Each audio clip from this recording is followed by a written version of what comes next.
Et la politique, encore, elle nous intéresse avec ce qui se trame en ce moment au Front National. Bonjour Pascal Perrineau. Bonjour. Merci d'être avec nous en qualité de politologue. Vous avez publié La France au front et c'est sur l'avenir du Front National. C'est passionnant et c'est chez Fayard et vous connaissez parfaitement ce parti.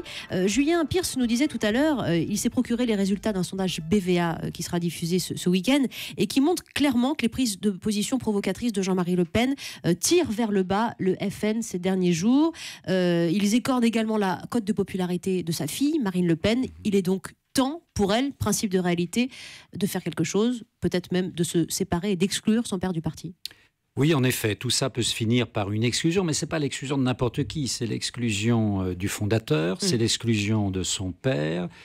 C'est l'homme aussi qui a sorti le Front National de l'anonymat. Quand le Front National est créé en 1972, ça n'intéresse, j'allais dire, personne, sauf quelques micro-milieux. Et c'est lui qui a mis le Front National au premier plan de la vie politique française. C'est lui également qui, il y a 3 ans, en 2011, a mis sa fille au poste de présidente du Front National. Donc le conflit, vous voyez, est un conflit qui risque tout de même d'avoir un écho.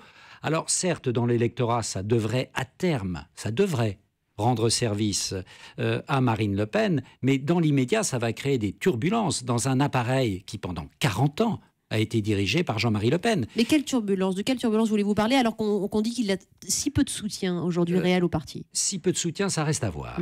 Ça reste à voir parmi les cadres du Front National, parmi ces hommes et ces femmes qui depuis 30 ans, 20 ans, se battent sur le terrain et se battent sur le terrain derrière Jean-Marie Le Pen.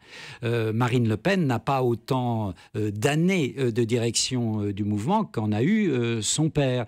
Et souvenez-vous, déjà en 1998-1999, il y avait eu un débat sur la ligne du parti. Est-ce qu'il fallait que le parti reste un parti en dehors du système, ou un parti la ligne Le Pen, voilà, ou la ligne Maigret. Voilà, ou la ligne Maigret, et ça avait provoqué un éclatement.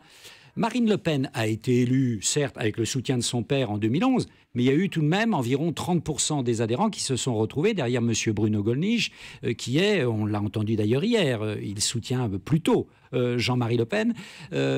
Jean-Marie Gollnisch, pardon, c'est intéressant, Bruno Gollnisch, qui représente au fond la sensibilité plutôt dure, historique du Front National. Thomas me pose une question concrète. Est-ce que cela peut avoir un impact sur les régionales de la fin de l'année ?